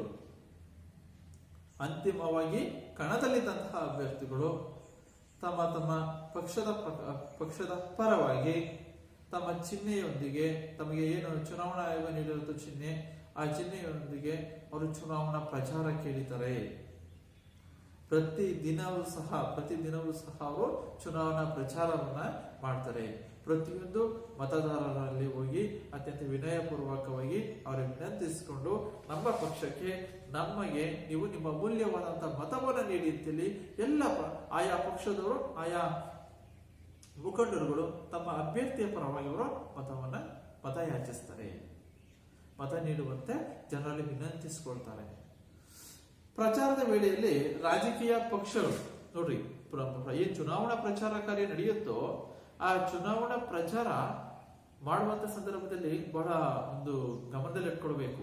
ಪ್ರತಿದಿನ ಪ್ರಚಾರ ಮಾಡ್ತಾರೆ, ಆದ್ರೆ ಮತದಾನ ನಡೆಯುತ್ತಲ್ಲ, ಮತದಾನದ ದಿನ, ಆ ಮತದಾನ ದಿನ ನಡೆಯೋಕ್ಕಿಂತ ಮುಂಚಿತವಾಗಿ ಅಂದ್ರೆ 48 ಗಂಟೆ ಮುಂಚಿತವಾಗಿ ಚುನಾವಣಾ ಪ್ರಚಾರ ಮುಕ್ತಾಯವಾಗಬೇಕು. ಏನ್ ಚುನಾವಣಾ ಪ್ರಚಾರ ಕಾರ್ಯವನ್ನು ಮಾಡ್ತಾರೋ ಆ ಒಂದು ಅನೇಕವಾದ ಚುನಾವಣಾ ಶಿಬಿರಗಳಲ್ಲಿ ಅನೇಕವಾದಂತಹ ಒಂದು ರ್ಯಾಲಿಗಳನ್ನ ಆಯೋಜನೆ ಮಾಡ್ತಾರೆ. ಒಂದು ಹಳ್ಳಿಗಳಲ್ಲಿ ಮತ್ತೆ ಒಂದು ನಗರ ಕೇಂದ್ರಗಳಲ್ಲಿ, ತಾಲೂಕು ಕೇಂದ್ರಗಳಲ್ಲಿ ಚುನಾವಣಾ ಪ್ರಚಾರ ಕಾರ್ಯಗಳನ್ನ ಕೈಗೊಳ್ತಾರೆ. ಅಂತ ಬಾಹ್ಯ ಪ್ರಚಾರ ಕಾರ್ಯ ಚುನಾವಣೆ ನಡೆಯುವಂತಹ, ಅಂದ್ರೆ ಮತದಾನ ನಡೆಯುವಂತಹ ದಿನ ಏನಿದೆಯೋ ಅದಕ್ಕಿಂತ 48 ಗಂಟೆ ಮುಂಚಿತವಾಗಿ ತಮ್ಮ ಚುನಾವಣಾ ಪ್ರಚಾರವನ್ನ ಮುಕ್ತಾಯಗೊಳಿಸಬೇಕು. ಇದು ನಿಯಮ. ಮತದಾನ ನಡೆಯೋಕ್ಕಿಂತ ಮುಂಚೆ 48 ಗಂಟೆ ಮುಂಚಿತವಾಗಿ ಚುನಾವಣಾ ಪ್ರಚಾರ ಕಾರ್ಯವನ್ನು ಮುಕ್ತಾಯಗೊಳಿಸಬೇಕು. ಪ್ರಚಾರ ವೇಳೆಯಲ್ಲಿ ರಾಜಕೀಯ ಪಕ್ಷಗಳು ಅಭ್ಯರ್ಥಿಗಳನ್ನು ತಮ್ಮ ಪಕ್ಷಕ್ಕೆ ತಮಗೆ ಜಯ ತಂದು ಕೊಟ್ಟರೆ ನಿಮಗೆ ಜನರಿಗೆ ಯಾವ್ಯಾವ ಒಂದು ಅನುಕೂಲಗಳನ್ನ ನಾವು ಮಾಡ್ಕೊಡ್ತೀವಿ ಅಂತೇಳಿ ಒಂದು ಭರವಸೆಗಳನ್ನ ನೀಡ್ತಾ ಹೋಗ್ತಾರೆ. ನೋಡಿರ್ಬೋದು ಮಕ್ಕಳ ಒಂದು ಚುನಾವಣೆಯಲ್ಲಿ ಏನು ಅಂತಿಮ ಕಣದಲ್ಲಿದ್ದಂತಹ ಅಭ್ಯರ್ಥಿಗಳು ಏನು ಚುನಾವಣೆಗೆ ಸ್ಪರ್ಧಿಸಿರ್ತಾರೋ ಅವರು ನಾವು ಚುನಾವಣೆಯಲ್ಲಿ ಗೆದ್ದರೆ ನಿಮ್ಮ ಹಳ್ಳಿಗೆ ಶುದ್ಧ ಕುಡಿಯುವ ನೀರಿನ ಘಟಕವನ್ನ ಕೇಂದ್ರವನ್ನ ಸ್ಥಾಪನೆ ಮಾಡ್ತೀವಿ, ರಸ್ತೆಗಳಿಗೆ ಡಾಂಬರೀಕರಣವನ್ನ ಮಾಡ್ತೀವಿ, ಆನಂತರವಾಗಿ ಒಂದು ಬಾಕ್ಸ್ ಚರಂಡಿ ಒಳಚರಂಡಿ ವ್ಯವಸ್ಥೆಯನ್ನ ಕಲ್ಪಿಸಿಕೊಡ್ತೀವಿ. ಆನಂತರ ಇನ್ನಿತರವಾದಂತಹ ವಿದ್ಯುತ್ ಶಕ್ತಿ ಉತ್ತಮವಾದಂತಹ ವಿದ್ಯುತ್ ಶಕ್ತಿ ಸೌಲಭ್ಯವನ್ನು ಒದಗಿಸಿಕೊಡ್ತೀವಿ. ನಿಮ್ಮ ಹಳ್ಳಿಗಳಲ್ಲಿ ಅಥವಾ ಕೇಂದ್ರಗಳಲ್ಲಿ, ನಿಮ್ಮ ತಾಲೂಕು ಕೇಂದ್ರಗಳಲ್ಲಿ ಉತ್ತಮ ಆರೋಗ್ಯ ವ್ಯವಸ್ಥೆಗಾಗಿ, ನಿಮ್ಮ ಸದೃಢವಾದಂತಹ ಆರೋಗ್ಯಕ್ಕಾಗಿ ಒಂದು ವೈದ್ಯಕೀಯ ಸೌಲಭ್ಯಗಳನ್ನ ವ್ಯವಸ್ಥೆಯನ್ನ ಕಲ್ಪಿಸಿಕೊಡ್ತೀವಿ. ಈಗ ಇನ್ನಿತರವಾದಂತಹ ಭರವಸೆಗಳನ್ನ ಜನರಿಗೆ ನೀಡ್ತಾರೆ. ಅದರ ಉದ್ದೇಶ ಏನಪ್ಪಾ ಅಂತಂದ್ರೆ ನಾವು ನಿಮ್ಮ ಮತವನ್ನ ನಮಗೆ ನೀಡಿ ನಮ್ಮನ್ನು ಜಯಶೀಲನಾಗಿ ನಮ್ಮನ್ನ ಮಾಡಬೇಕು, ನಾವು ಗೆಲ್ಲಬೇಕು. ಚುನಾವಣೆಯಲ್ಲಿ ಗೆಲ್ಲುವಂತ ಒಂದು ರಣತಂತ್ರಕ್ಕೆ ಚುನಾವಣೆ ಗೆಲ್ಲಬೇಕು ಎಂಬುದಕ್ಕೆ ಅನೇಕ ಅಭ್ಯರ್ಥಿಗಳು ತಮ್ಮದೇ ಆದಂತಹ ರಣತಂತ್ರವನ್ನ, ತಮ್ಮದೇ ಆದಂತಹ ಯೋಜನೆಯನ್ನ ಅವರು ರೂಪಿಸಿಕೊಂಡು ಅದನ್ನ ಕಾರ್ಯಗತ ಮಾಡ್ತಾರೆ. ಈ ಚುನಾವಣಾ ಪ್ರಚಾರ, ಈ ಚುನಾವಣಾ ಪ್ರಕ್ರಿಯೆಯಲ್ಲೇ ಬಹಳ ಪ್ರಮುಖವಾದಂತಹ ಮತ್ತು ಒಂದು ಪರಿಣಾಮಕಾರಿಯಾದಂತಹ ಒಂದು ಚುನಾವಣಾ ಪ್ರಚಾರ ಇಲ್ಲಿ ಆಗುತ್ತೆ. ಈ ಭರವಸೆಗಳನ್ನ ಏನು ಅಭ್ಯರ್ಥಿಗಳು ಮತದಾರನ ತಮ್ಮತ್ತ ಸೆಳಿಬೇಕು ಅಂತೇಳಿ ಅನೇಕವಂತ ಆಮಿಷಗಳನ್ನ, ಅನೇಕವಂತ ಭರವಸೆಗಳನ್ನ ನೀಡ್ತಾರೆ. ಅಂತ ಭರವಸೆಗಳನ್ನೇ ಚುನಾವಣಾ ಪ್ರಣಾಳಿಕೆಗಳು ಅಂತ ಕರೀತಾರೆ. ಚುನಾವಣಾ ಪ್ರಣಾಳಿಕೆ ಕೆಲವು ರಾಜಕೀಯ ಪಕ್ಷಗಳು ತಮ್ಮ ಅಭ್ಯರ್ಥಿಗಳು ಅತಿ ಹೆಚ್ಚಿನದಾಗಿ ತಮ್ಮ ಪಕ್ಷದ ಪರವಾಗಿ ಸ್ಪರ್ಧಿಸಿರುವಂತಹ ಅಭ್ಯರ್ಥಿಗಳು ಗೆಲ್ಲಬೇಕು ಅಂತೇಳಿ ತಮ್ಮ ಚುನಾವಣಾ ಪ್ರಣಾಳಿಕೆಗಳನ್ನ ಘೋಷಣೆ ಮಾಡ್ತಾರೆ. ಆ ಒಂದು ಚುನಾವಣಾ ಪ್ರಣಾಳಿಕೆಯಲ್ಲಿ ಮತದಾರರಿಗೆ ನೀಡುವಂತಹ, ನಾವು ನಮ್ಮ ಪಕ್ಷ ಜಯಿಸಿದರಾದ್ರೆ ಈ ಒಂದು ಚುನಾವಣೆಯಲ್ಲಿ ನಾವು ನೀಡುವಂತಹ ಸೌಲಭ್ಯಗಳು, ಮತದಾರರಿಗೆ ಯಾವ್ಯಾವ ಸೌಲಭ್ಯಗಳನ್ನ ನೀಡ್ತೀವಿ, ಅವ್ರು ನೀಡುವಂತಹ ಭರವಸೆಗಳನ್ನ ಅವರು ಸಂಪೂರ್ಣವಾಗಿ ಚುನಾವಣಾ ಪ್ರಣಾಳಿಕೆಯಲ್ಲಿ ಅವರು ರೂಪಿಸಿರ್ತಾರೆ. ನಂತರ ಅನೇಕ ಕಡೆ ಈ ಗೋಡೆ ಇರ್ಬೋದು, ಆನಂತರ ಗೋಡೆ ಪತ್ರಿಕೆಗಳು, ಭಿತ್ತಿ ಪತ್ರಗಳು, ಕರಪತ್ರಗಳು, ಘೋಷಣೆಗಳು ಇತ್ಯಾದಿಗಳು ಸಹ ಚುನಾವಣೆ ಸಂದರ್ಭದಲ್ಲಿ ಸರ್ವೇ ಸಾಮಾನ್ಯವಾಗಿದೆ. ಅನೇಕ ವಾಹನಗಳಲ್ಲಿ ಮಾಡ್ತಾರೆ, ಅದನ್ನ ಅನೌನ್ಸ್ಮೆಂಟ್ ಮಾಡ್ಕೊಂಡು ಬರ್ತಾ ಇರ್ತಾರೆ. ಕೆಲವೊಂದು ಸಾರ್ವಜನಿಕವಾದಂತಹ ಒಂದು ಕಟ್ಟಡ ಇದ್ರೆ ಅಥವಾ ಅಲ್ಲಿ ಭಿತ್ತಿ ಪತ್ರಗಳನ್ನ ಅಂಟಿಸೋದ್ರ ಮೂಲಕವಾಗಿ ಇಂಥ ಪಕ್ಷಕ್ಕೆ ನಿಮ್ಮ ಮತವನ್ನ ನೀಡಿ ಅಂತೇಳಿ ಬಹಿರಂಗವಾಗಿ ಜನರನ್ನ ತಮ್ಮತ್ತ ಸೆಳೆಯಲು ಅನೇಕವಾದಂತಹ ಕಾರ್ಯತಂತ್ರಗಳನ್ನ, ಯೋಜನೆಗಳನ್ನ ಇರೋ ಅಭ್ಯರ್ಥಿಗಳು ರೂಪಿಸಿಕೊಂಡಿರ್ತಾರೆ.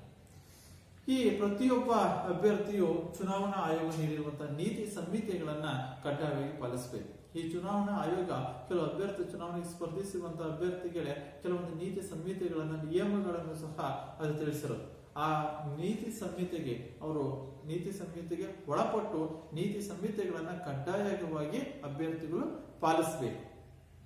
ಚುನಾವಣಾ ಆಯೋಗ ನೀಡಿರುವಂತಹ ನೀತಿ ಸಂಹಿತೆಗಳನ್ನ ಕಡ್ಡಾಯವಾಗಿ ಅಭ್ಯರ್ಥಿಗಳು ಪಾಲಿಸಬೇಕು. ಇದು 5ನೇ ಪ್ರಕ್ರಿಯೆ, ಚುನಾವಣಾ ಪ್ರಚಾರ. ನೆಕ್ಸ್ಟ್ ಮತದಾನದ ದಿನ. ಮತದಾನದ ದಿನ ಅಂತಂದ್ರೆ ಮತದಾರರು ಮತ ಚಲಾಯಿಸಲು ನಿಗದಿಪಡಿಸಿದ ದಿನ. ಮತದಾರರು ಮತ ಚಲಾಯಿಸಲು, ನಾವು ಮತದಾರ ಅಂದ್ರೆ ನಾನು ಮತ ಚಲಾಯಿಸಲು ನಿಗದಿಪಡಿಸಿದಂತ ದಿನ ಅಂತ ನಾವೇನು ಕರಿತೀವಿ. ದಿನ ಎಂದರ್ಥ ಮತದಾನದ ದಿನ. ಆ ದಿನದಂದು ಮತದಾರನು ಮತದಾನಕ್ಕೆ ನಿಗದಿಪಡಿಸಿದ ಮತಗಟ್ಟೆ ಕೇಂದ್ರಕ್ಕೆ ಹೋಗ್ಬೇಕು. ಮತಗಟ್ಟೆ ಅಂದ್ರೆ ಮತದಾನ ಮಾಡುವ ಸ್ಥಳ. ಮತದಾನ ಮಾಡೋಕೆ ಒಂದು ಸ್ಥಳ ಇರುತ್ತೆ. ಆ ಒಂದು ನಿಗದಿಪಡಿಸಿದ ಮತಗಟ್ಟೆ ಕೇಂದ್ರಕ್ಕೆ ಹೋಗಿ ಅವನ ಮತವನ್ನ ಚಲಾಯಿಸಬೇಕಾಗುತ್ತೆ. ಅಂದ್ರೆ ಇಲ್ಲಿ ಮತದಾರರಿಗೆ ತಮ್ಮ ಒಂದು ಮತ, ತಮ್ಮ ಒಂದು ವೋಟ್ ಯಾವ ಒಂದು ಭಾಗದ ಸಂಖ್ಯೆ ಅಂತ ಏನ್ ಕರೀತೀವೋ, ಯಾವ ಭಾಗದಲ್ಲಿ ಎಷ್ಟು ಸೀರಿಯಲ್ ನಂಬರ್ ಇದೆ ಎಂಬುದನ್ನ ತಿಳಿದುಕೊಂಡು ಅವನು ಆಯಾ ಮತಗಟ್ಟೆ ಕೇಂದ್ರಕ್ಕೆ ಹೋಗ್ಬೇಕಾಗ ಆ ಮತಗಟ್ಟೆ ಕೇಂದ್ರಕ್ಕೆ ಹೋಗಿ ಅಲ್ಲಿ ಕೆಲವೊಂದು ನಿಯಮಗಳು ಸಹ ಇರ್ತವೆ.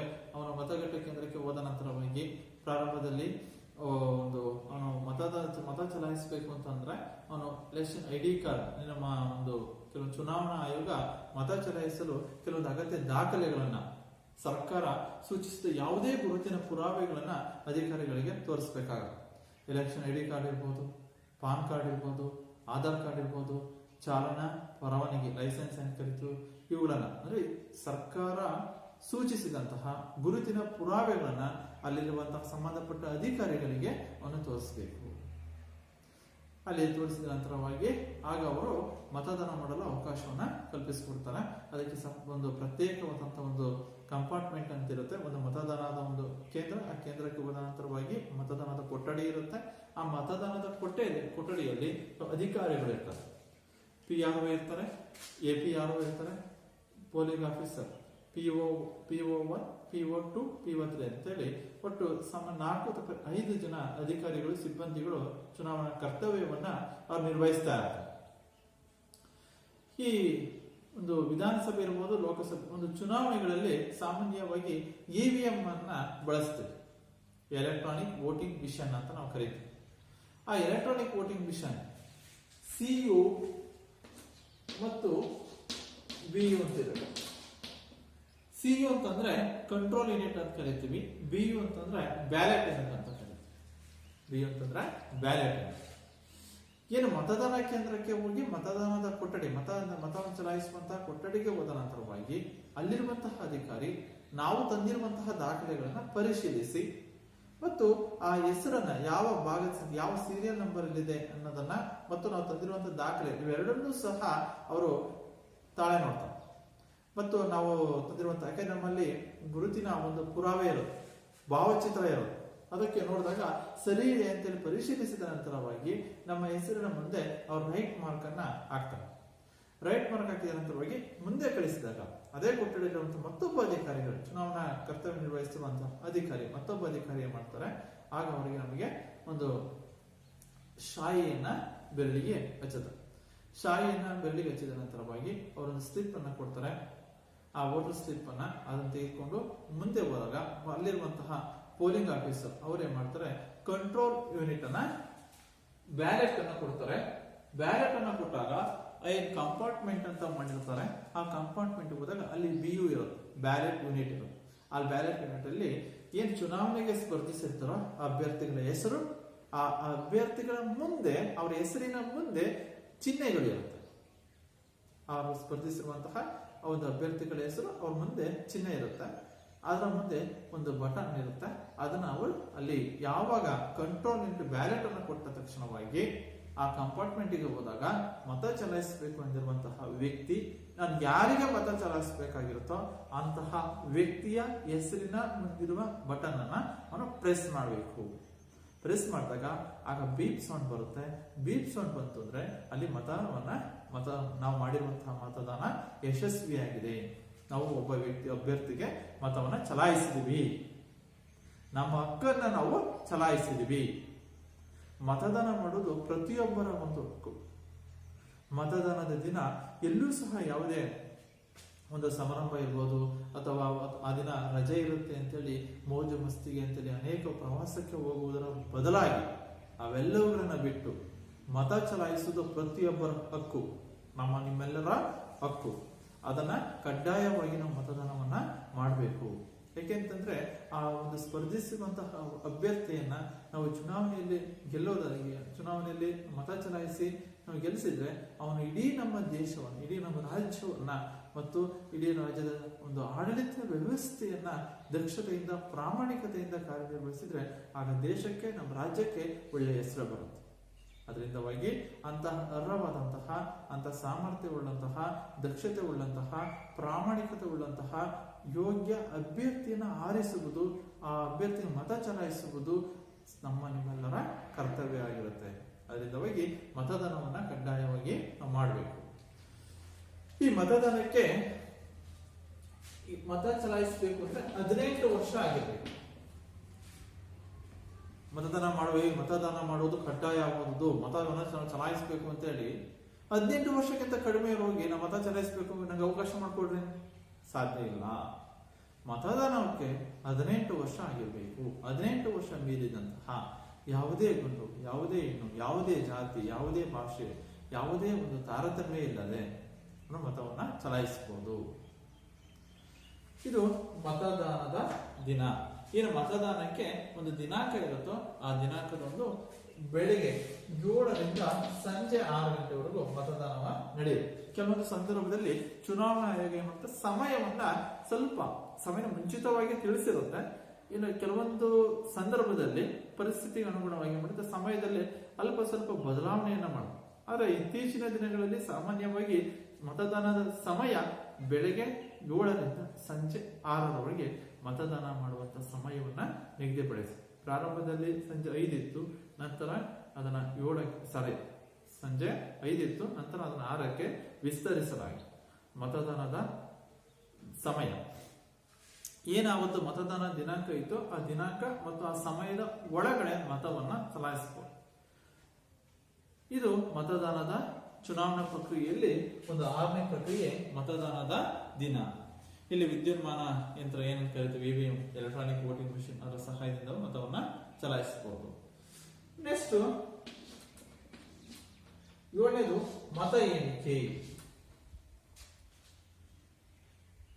ಮತ ಎಣಿಕೆ ಅಂದ್ರೆ ಚುನಾವಣೆ ಮುಗಿದ ಮೇಲೆ ನಿಗದಿತ ದಿನದಂದು ಅಭ್ಯರ್ಥಿಗಳು ಮತ್ತು ಅವರ ಒಂದು ಮಧ್ಯವರ್ತಿಗಳ ಸಮ್ಮುಖದಲ್ಲಿ ಎಣಿಕೆಗೆ ನೇಮಕಗೊಂಡಂತಹ ಅಧಿಕಾರಿಗಳು ಮತ ಎಣಿಕೆಯ ನಿರ್ದಿಷ್ಟವಾದಂತಹ ಕೇಂದ್ರದಲ್ಲಿ ಆ ಕಾರ್ಯವನ್ನ ನಿರ್ವಹಿಸ್ತಾರೆ. ಮತದಾನ ಮುಗಿತು. ಮತದಾನ ಮುಗಿದ ನಂತರವಾಗಿ ಏನ್ ಮಾಡ್ತಾರೆ, ಅವರೇನು ಒಂದು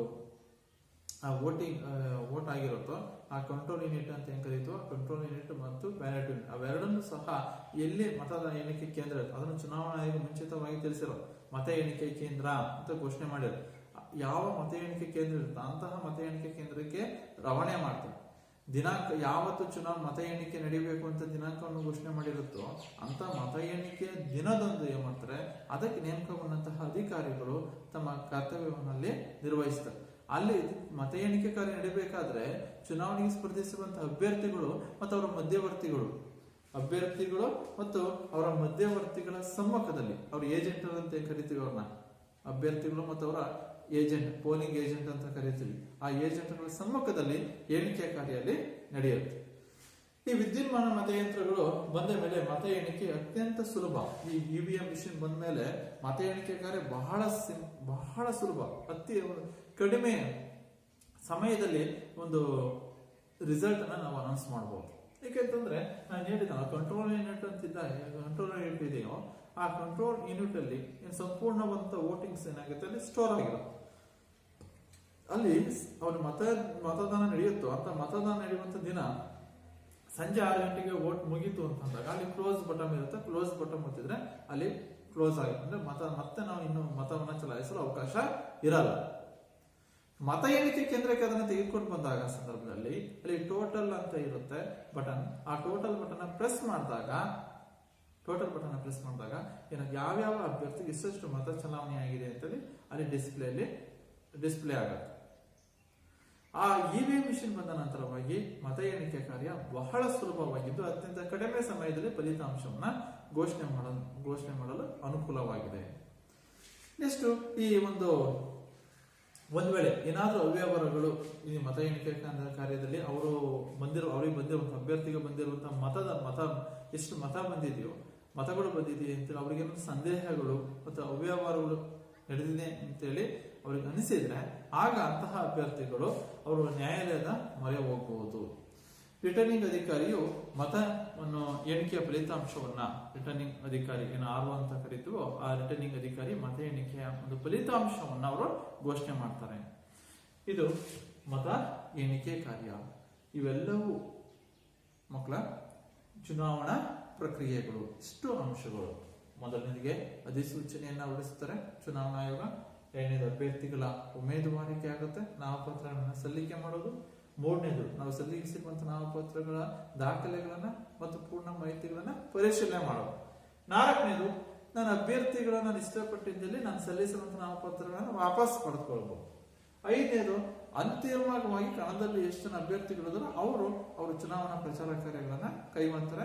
ತಮ್ಮ ಚುನಾವಣಾ ಪ್ರಚಾರದಲ್ಲಿ ಆಗ ಮತದಾರರನ್ನ ತಮ್ಮ ಸೆಳೆಬೇಕು ಅಂತೇಳಿ ಅನೇಕ ಭರವಸೆಗಳನ್ನ ನೀಡುತ್ತಾರೆ, ಆಮಿಷಗಳನ್ನ ಹುಡ್ತಾರೆ ಮತದಾರರಿಗೆ.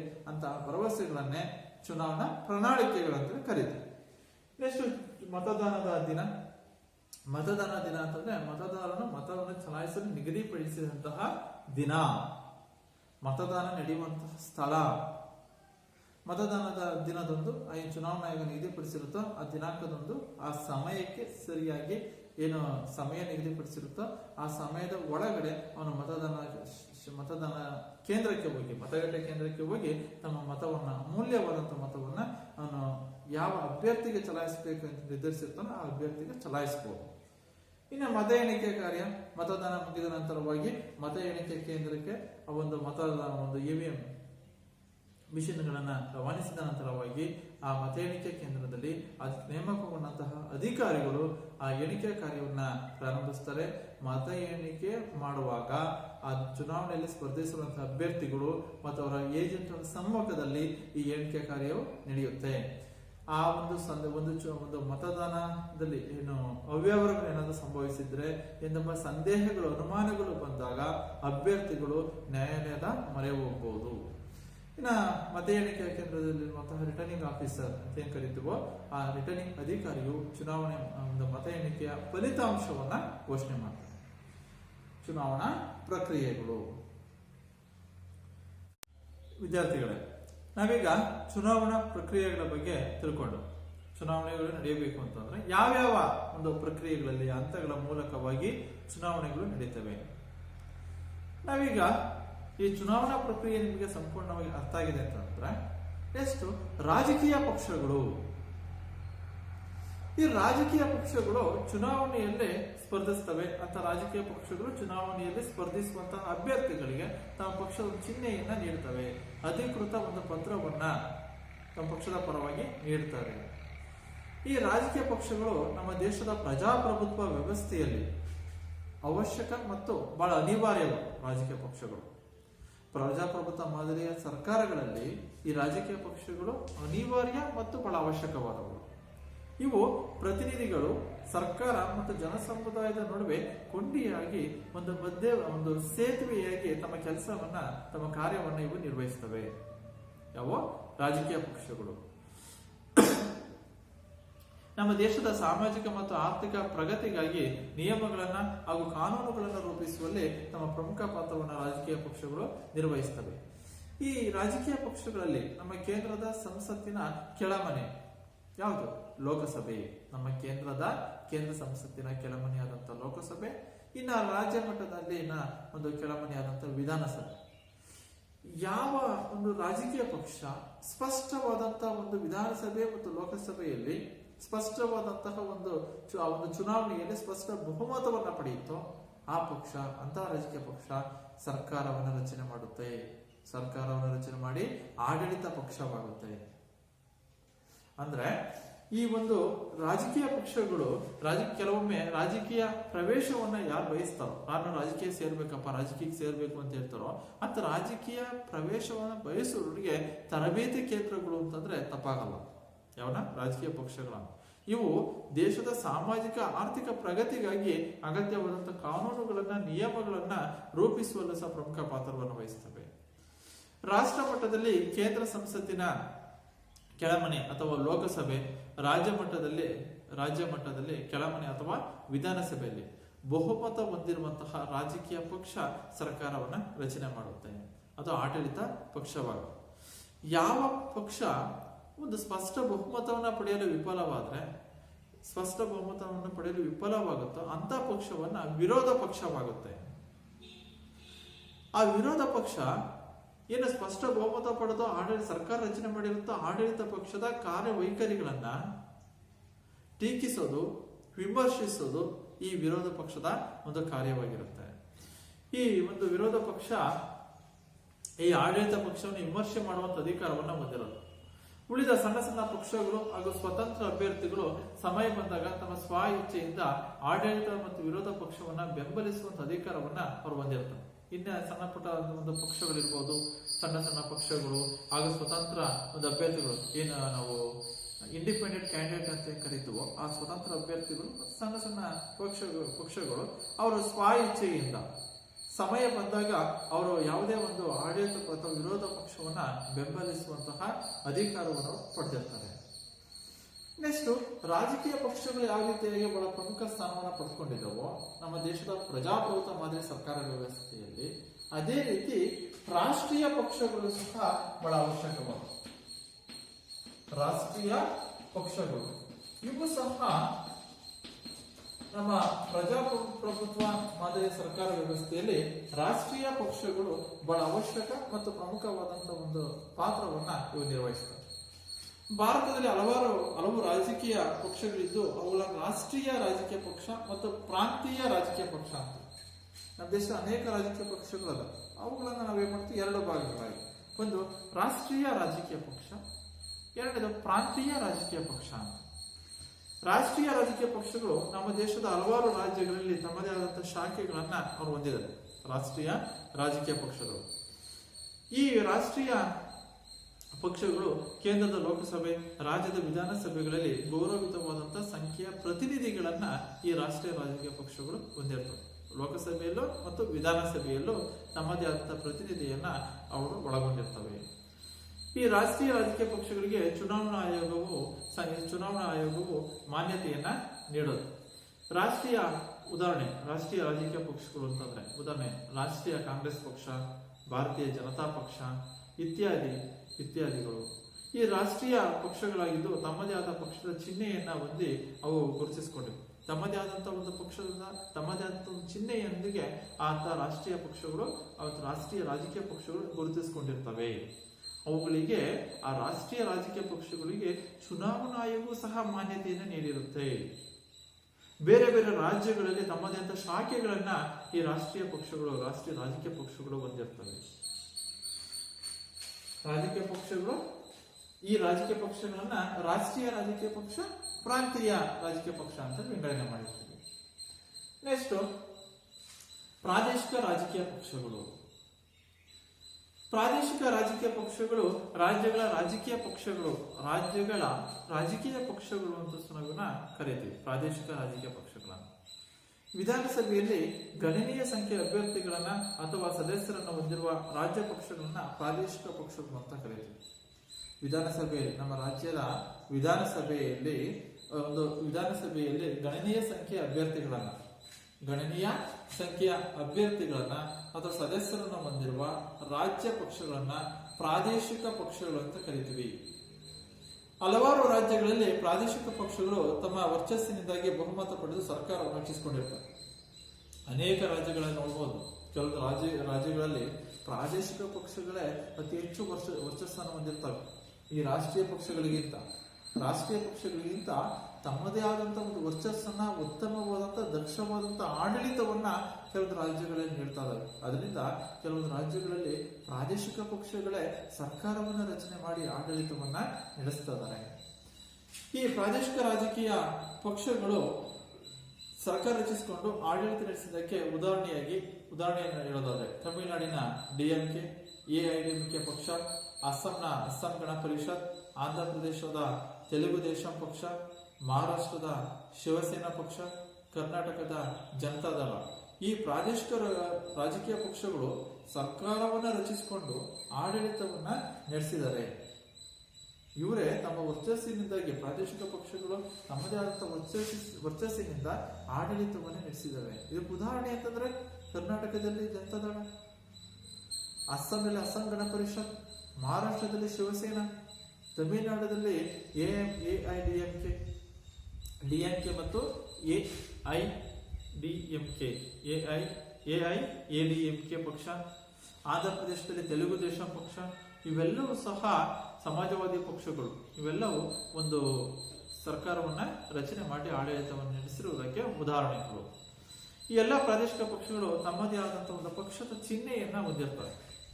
ಇವಕ್ಕೆ ಯಾವುದೇ ರೀತಿಯಾದಂತಹ ಒಂದು ಚಿಹ್ನೆಗಳು, ಇವಕ್ಕೆ ತಮ್ಮದೇ ಪ್ರಾದೇಶಿಕ ಪಕ್ಷಗಳು ತಮ್ಮದೇ ಆದಂತಹ ಒಂದು ಚಿಹ್ನೆಯೊಂದಿಗೆ ಗುರುತಿಸಿಕೊಂಡಿರ್ತವೆ. ತಮ್ಮದೇ ಆದಂತಹ ಒಂದು ಚಿಹ್ನೆಗಳನ್ನ ಈ ಪ್ರಾದೇಶಿಕ ಪಕ್ಷಗಳು ಹೊಂದಿರ್ತವೆ. ರಾಜಕೀಯ ಪಕ್ಷಗಳು, ರಾಷ್ಟ್ರೀಯ ಪಕ್ಷಗಳು, ಪ್ರಾದೇಶಿಕ ಪಕ್ಷಗಳು, ಇವು ಮೂರು ಬಹಳ ಪ್ರಮುಖವಾದ ಪ್ರಾದೇಶಿಕ ಪಕ್ಷಗಳು. ರಾಷ್ಟ್ರೀಯ ಪಕ್ಷಗಳಿಗೆ ಚುನಾವಣಾ ಆಯೋಗ ಮಾನ್ಯತೆ ನೀಡಿರುತ್ತೆ. ಇನ್ನು ಪ್ರಾದೇಶಿಕ ಪಕ್ಷಗಳು ಅವದೇ ಆದಂತಹ ಒಂದು ಚಿಹ್ನೆಗಳನ್ನ ಈ ಪ್ರಾದೇಶಿಕ ಪಕ್ಷಗಳು ಹೊಂದಿರ್ತವೆ. ವಿದ್ಯಾರ್ಥಿಗಳೇ, ನಾವೀಗ ರಾಜಕೀಯ ಪಕ್ಷಗಳು, ರಾಷ್ಟ್ರೀಯ ಪಕ್ಷಗಳು, ಪ್ರಾದೇಶಿಕ ಪಕ್ಷಗಳು ತಿಳ್ಕೊಂಡ್ವಿ. ಅಂದ್ರೆ ಈ ಪ್ರಾದೇಶಿಕ ಪಕ್ಷಗಳು ತಮ್ಮದೇ ಆದ ಚಿಹ್ನೆಗಳನ್ನ ಹೊಂದಿರ್ತವೆ. ಈ ರಾಷ್ಟ್ರೀಯ ಪಕ್ಷಗಳಿಗೆ ಈ ಒಂದು ಚುನಾವಣಾ ಆಯೋಗ ಮಾನ್ಯತೆಯನ್ನ ನೀಡಿರುತ್ತೆ ಮತ್ತು ಅವಕ್ಕೆ ತಮ್ಮದೇ ಆದ ಒಂದು ಚಿಹ್ನೆಯೊಂದಿಗೆ ಗುರುತಿಸಿಕೊಂಡಿರ್ತವೆ ರಾಷ್ಟ್ರೀಯ ಪಕ್ಷಗಳು. ಈಗ ಸಮ್ಮಿಶ್ರ ಸರ್ಕಾರಗಳು. ಹಾಗಾದ್ರೆ ಸಮ್ಮಿಶ್ರ ಸರ್ಕಾರ ಅಂತ ಏನು? ಸಮ್ಮಿಶ್ರ ಸರ್ಕಾರ ಹೇಗೆ ರಚನೆ ಆಗುತ್ತೆ? ಇತ್ತೀಚಿನ ದಿನಗಳಲ್ಲಿ ಪ್ರತಿಯೊಂದು ಪಕ್ಷಗಳು ಸಹ ಚುನಾವಣೆಗೆ ಸ್ಪರ್ಧಿಸಬೇಕು, ಚುನಾವಣೆಗೆ ನಿಲ್ಲಬೇಕು, ತಮ್ಮ ಪಕ್ಷದ ಪರವಾಗಿ ಅಭ್ಯರ್ಥಿಗಳನ್ನ ಚುನಾವಣೆಗೆ ಸ್ಪರ್ಧಿಸಬೇಕು ಅಂತೇಳಿ ಅನೇಕ ಪಕ್ಷಗಳು ಸಹ ಪ್ರಯತ್ನಿಸ್ತಾ ಇರ್ತವೆ. ಈ ಒಂದು ಹಲವಾರು ಪಕ್ಷಗಳು ಅಧಿಕಾರಕ್ಕಾಗಿ ಚುನಾವಣೆಗಳಲ್ಲಿ ಭಾಗವಹಿಸ್ತವೆ. ಯಾವುದೇ ಪಕ್ಷ ಸ್ಪಷ್ಟ ಬಹುಮತ ಪಡೆದ್ರೆ ಅಂತ ಪಕ್ಷ ಆಡಳಿತ ಪಕ್ಷವಾಗುತ್ತೆ. ಒಂದ್ ವೇಳೆ ಯಾವ ಪಕ್ಷನೂ ಸ್ಪಷ್ಟ ಬಹುಮತವನ್ನ ಪಡೆಯದೇ ಇದ್ರೆ, ಯಾವ ಪಕ್ಷನ ಸ್ಪಷ್ಟವಾದಂತಹ ಬಹುಮತ ಪಡೆಯದೇ ಇದ್ದಾಗ, ಸರ್ಕಾರ ರಚನೆ ಆಗದೇ ಇದ್ದಂತ ಸಂದರ್ಭದಲ್ಲಿ, ಆಗ ಎಷ್ಟೋ ಸಂದರ್ಭದಲ್ಲಿ ಯಾವ ಪಕ್ಷವು ಸರ್ಕಾರ ರಚನೆಗೆ ಬೇಕಿರುವಂತಹ ಸ್ಪಷ್ಟ ಬಹುಮತ ಪಡೆದೇ ಇದ್ದಾಗ ಅಂತ ಸಂದರ್ಭದಲ್ಲಿ ಅತಂತ್ರ ಲೋಕಸಭೆ, ಅತಂತ್ರ ವಿಧಾನಸಭೆ ಸೃಷ್ಟಿಯಾಗುತ್ತೆ. ಇದನ್ನೇ ಸಮ್ಮಿಶ್ರ ಸರ್ಕಾರ ಅಂದ್ರೆ ಅತಂತ್ರ ಲೋಕಸಭೆ, ಅತಂತ್ರ ವಿಧಾನಸಭೆ ಸೃಷ್ಟಿಯಾಗುತ್ತೆ. ಆ ಅತಂತ್ರ ವಿಧಾನಸಭೆ, ಲೋಕಸಭೆ ಸೃಷ್ಟಿಯಾದ ಸಂದರ್ಭದಲ್ಲಿ ಕೆಲವು ಪಕ್ಷಗಳು ಸಂಯೋಜನೆಗೊಂಡೆ ಮಾಡ್ತವೆ, ಸರ್ಕಾರವನ್ನ ರಚನೆ ಮಾಡ್ತವೆ. ಏನು ಒಂದು ಲೋಕಸಭೆ ಮತ್ತು ವಿಧಾನಸಭೆಗೆ ಎಷ್ಟು ಒಂದು ಸದಸ್ಯ ಬಲ ಬೇಕಿರುತ್ತೋ ಅಷ್ಟು ಸದಸ್ಯ ಬಲವನ್ನ ಎರಡು ಪಕ್ಷಗಳು ಸೇರ್ಕೊಂಡು ಸಂಯೋಜನೆಗೊಂಡು ಸರ್ಕಾರವನ್ನ ರಚನೆ ಮಾಡ್ತವೆ. ಅಂತ ಸರ್ಕಾರವನ್ನೇ ಸಮ್ಮಿಶ್ರ ಸರ್ಕಾರಗಳು ಅಂತ ಕರೆಯೋದು. ಅಂದ್ರೆ ಅವಶ್ಯವಿರುವ ಸದಸ್ಯ ಬಲವನ್ನ ಸಾಬೀತುಪಡಿಸಿ ಸರ್ಕಾರವನ್ನ ರಚಿಸಿಕೊಳ್ತವೆ. ಈ ಪ್ರಕಾರದ ಮೈತ್ರಿಯನ್ನೇ ಮತದಾನೋತ್ತರ ಮೈತ್ರಿ. ಮತದಾನ ನಡೆದ ನಂತರ ಈ ಒಂದು ಸರ್ಕಾರ ರಚನೆ ಆಗೋದ್ರಿಂದ, ಈ ಮೈತ್ರಿಯನ್ನ ಮಾಡ್ಕೊಳ್ಳೋದ್ರಿಂದ ಇದನ್ನ ಮತದಾನೋತ್ತರ ಮೈತ್ರಿ ಅಂದ್ರೆ ಚುನಾವಣೆಯಲ್ಲಿ ಸ್ಪಷ್ಟ ಬಹುಮತ ಬಂದ್ರೆ ಸರ್ಕಾರ ರಚನೆ ಮಾಡಿ ಆಡಳಿತ ಪಕ್ಷ ಆಗುತ್ತೆ. ಯಾವ ಪಕ್ಷನೂ ಸ್ಪಷ್ಟ ಬಹುಮತ ಪಡೆಯದೇ ಇದ್ದಾಗ, ಅತಂತ್ರ ಲೋಕಸಭೆ, ಅತಂತ್ರ ವಿಧಾನಸಭೆ ಸೃಷ್ಟಿಯಾದಾಗ ಏನ್ ಸದಸ್ಯ ಬಲ ಬೇಕಾಗಿರುತ್ತೋ ಅಷ್ಟು ಸದಸ್ಯ ಬಲವನ್ನು ಹೊಂದಲು ಎರಡು ಪಕ್ಷಗಳು ಒಂದು ಮತ್ತೊಂದು ಪಕ್ಷಗಳು ಏನ್ ಮಾಡ್ತವೆ, ಸಂಯೋಜನೆಗೊಂಡು ಸರ್ಕಾರವನ್ನ ರಚಿಸ್ತವೆ. ಅಂತ ಸರ್ಕಾರವನ್ನ ರಚಿಸಿದ ಸರ್ಕಾರವನ್ನ ಸಮ್ಮಿಶ್ರ ಸರ್ಕಾರಗಳು ಅಂತ ಕರಿತೀವಿ. ಇದನ್ನ ಮತದಾನೋತ್ತರ ಮೈತ್ರಿ. ಮತ್ತು ಈ ಕೆಲವೊಮ್ಮೆ ಚುನಾವಣೆಗೆ ಮುಂಚಿತವಾಗಿ, ಇದು ಚುನಾವಣೆ ಆದಾಗ ಮತದಾನ ಆದ ಮೈತ್ರಿ ಮಾಡ್ಕೊಳ್ಳೋದು, ಇದನ್ನ ಮತದಾನೋತ್ತರ ಮೈತ್ರಿ. ಇನ್ನು ಚುನಾವಣೆಗಿಂತ ಮುಂಚಿತವಾಗಿ ಎರಡು ಅಥವಾ ಅದಕ್ಕಿಂತ ಹೆಚ್ಚಿನ ಪಕ್ಷಗಳು ಕೂಡಿಕೊಂಡು ಸ್ಥಾನವನ್ನು ಹಂಚಿಕೆ ಮಾಡಿಕೊಂಡು, ನಮ್ಮ ಪಕ್ಷದ ಇಷ್ಟು ಸ್ಥಾನಗಳನ್ನ, ನಿಮ್ಮ ಪಕ್ಷದ ಇಷ್ಟು ಸ್ಥಾನಗಳನ್ನ ಹಂಚಿಕೆ ಮಾಡಿಕೊಂಡು ಚುನಾವಣೆಗೆ ಜಂಟಿಯಾಗಿ ಸ್ಪರ್ಧಿಸ್ತವೆ.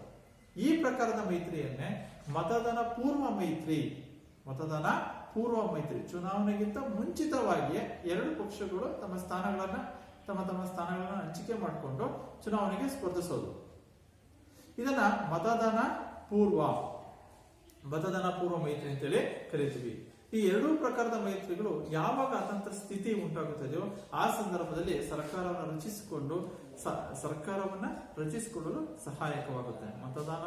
ಮತದಾನೋತ್ತರ ಮೈತ್ರಿ, ಮತದಾನ ಪೂರ್ವ ಮೈತ್ರಿ ಇವೆರಡೂ ಸಹ ಅತಂತ್ರ ಸ್ಥಿತಿ ಉಂಟಾದಂತಹ ಸಂದರ್ಭದಲ್ಲಿ ಆಗ ಸರ್ಕಾರವನ್ನು ರಚಿಸಿಕೊಳ್ಳಲು ಸಹಾಯಕವಾಗುತ್ತೆ.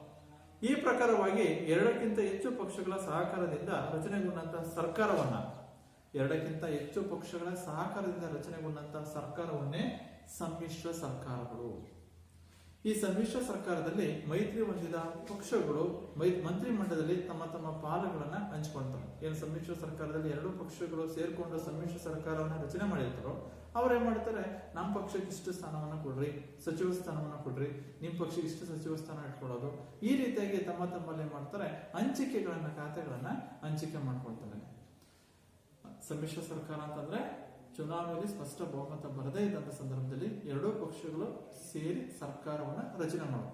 ಮತದಾನ ಪೂರ್ವ ಮೈತ್ರಿನೋ ಮತದಾನೋತ್ತರ ಮೈತ್ರಿನೋ ಇವೆರಡೂ ಮೈತ್ರಿಗಳನ್ನ ಎರಡಕ್ಕಿಂತ ಹೆಚ್ಚು ಪಕ್ಷಗಳ ಸಹಕಾರದಿಂದ ರಚನೆಗೊಂಡಂತಹ ಸರ್ಕಾರವನ್ನೇ ಸಮ್ಮಿಶ್ರ ಸರ್ಕಾರ. ಅರ್ಥ ಆಯ್ತಾ? ನೆಕ್ಸ್ಟ್ ನಾವು ಇಂದಿನ ಒಂದು ತರಗತಿಯಲ್ಲಿ ಭಾರತದ ಚುನಾವಣಾ ವ್ಯವಸ್ಥೆ ಈ ಘಟಕದಲ್ಲಿ ನಾವು ಇಂದಿನ ತರಗತಿಯಲ್ಲಿ ತಿಳಿದುಕೊಂಡಂತಹ ಕಲಿಕಾಂಶಗಳು ಅಂತಂದ್ರೆ ಚುನಾವಣಾ ಪ್ರಕ್ರಿಯೆಗಳ ಬಗ್ಗೆ, ಚುನಾವಣೆ ನಡೆಯುವಂತಹ ವಿವಿಧ ಪ್ರಕ್ರಿಯೆಗಳು, ನಂತರ ರಾಜಕೀಯ ಪಕ್ಷಗಳು, ರಾಷ್ಟ್ರೀಯ ಪಕ್ಷಗಳು ಮತ್ತು ಪ್ರಾದೇಶಿಕ ಪಕ್ಷಗಳು ಹಾಗೂ ಸಮ್ಮಿಶ್ರ ಸರ್ಕಾರ, ಈ ಕಲಿಕಾಂಶಗಳ ಬಗ್ಗೆ ನಾವು ಇಂದಿನ ತರಗತಿಯಲ್ಲಿ ಸಂಪೂರ್ಣವಾಗಿ ತಿಳ್ಕೊಂಡಿದ್ದೀವಿ. ಈ ತರಗತಿ ನಿಮಗೆ ಅರ್ಥ ಆಗಿದೆ ಅಂತ ಹೇಳಿ ಭಾವಿಸ್ಕೊಳ್ತಾ ಮುಂದಿನ ತರಗತಿಯಲ್ಲಿ ಮತ್ತೆ ಭೇಟಿಯಾಗೋಣ.